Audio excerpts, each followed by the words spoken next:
Hi, my name is Lindsay Vine and I am a CFS recovery guide. And today I'm going to share my recovery story and 3 things that helped me most in recovery. So first of all, I want to speak about how I got ill. So I started at the end of 2017. I had just handed in my master's thesis, which was such a stressful period of my life, and my body completely collapsed. I had also recently had lice from a roommate. I had had a breakup, and as they say, it's a perfect storm.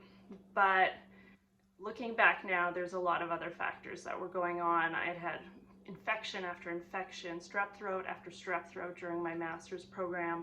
My entire master's, I had neck pain from a car accident, and I wasn't really pursuing a goal with my master's program, to be honest. And because of that, I was so stressed, and it accumulated into ME/CFS.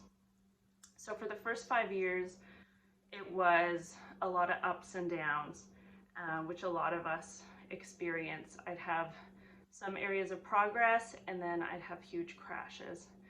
And I would say that the real progress came at around the 5-year mark, when I was at my rock bottom. So my first tip for you, which a lot of us need to hit rock bottom to get to, but hopefully you can manage to do it without having to hit a rock bottom, is to get to this point where your mindset changes from this desperate, please someone help me, someone save me, looking online, researching, to a curious mindset of, maybe what could help me, or what would be best for me right now. So putting yourself in the driver's seat.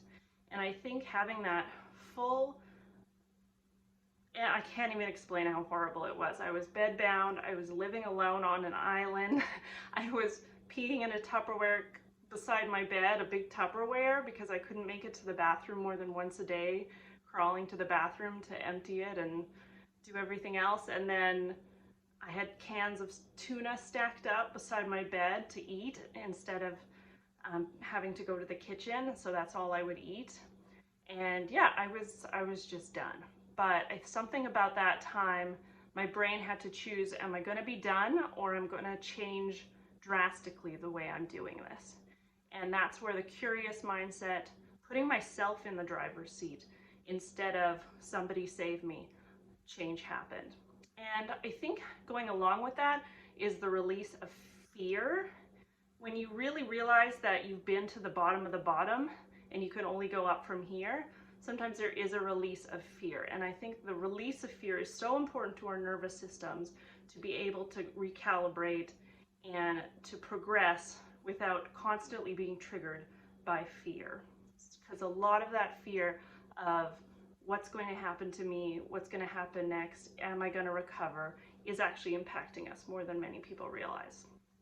So the second thing that happened around that time is my friends had an intervention, moved me back to Vancouver, and I made a fresh start. So what I see in a lot of recovery stories is there needs to be a motivational change that happens, whether it's a change in environment or a change in lifestyle, some kind of change that happens.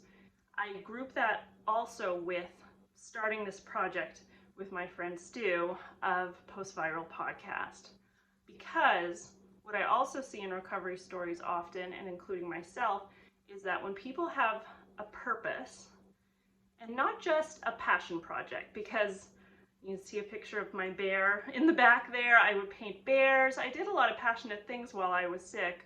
I wrote a children's book, but they were all finite things that incorporated some of my passions, but I didn't see the long-term goal in it.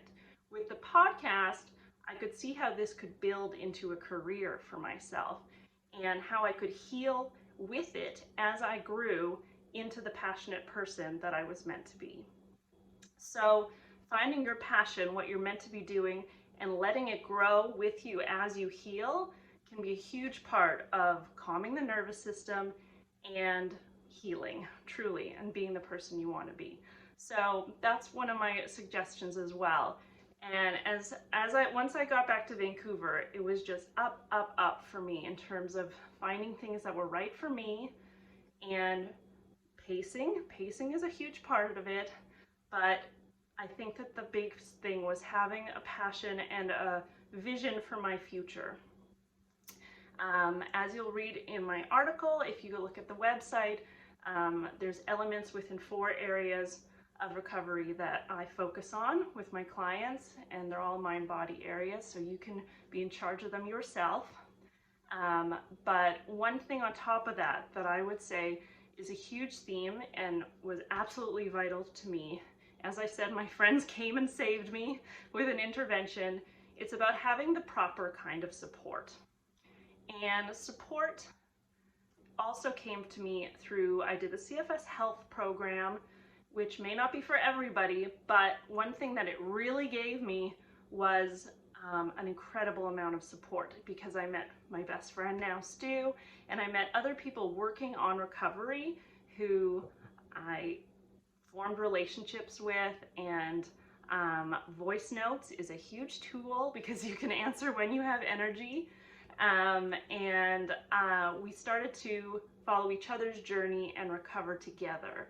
So what I would suggest is get out of the negative Facebook groups, get out of the ones where you're seeing all people's tragic stories, and get into recovery groups where people are working on recovery together, and form relationships with people working on the same thing as you. And this also has to do with relationships in our lives, you know, setting boundaries with people who are clearly not good for our nervous system, working on our nervous system to be able to be around those people as well, developing skills such as polyvagal activities, and setting boundaries is really, really important, and really fostering the relationships with your friends who are a positive influence on your health, and letting them know what you need, asking for what you need, and following through. So I guess that's really it. Here I am after, I guess, 2 years of consecutive healing.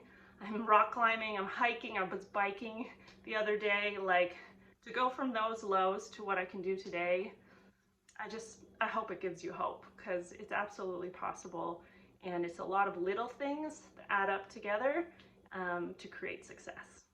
So I hope that's helpful.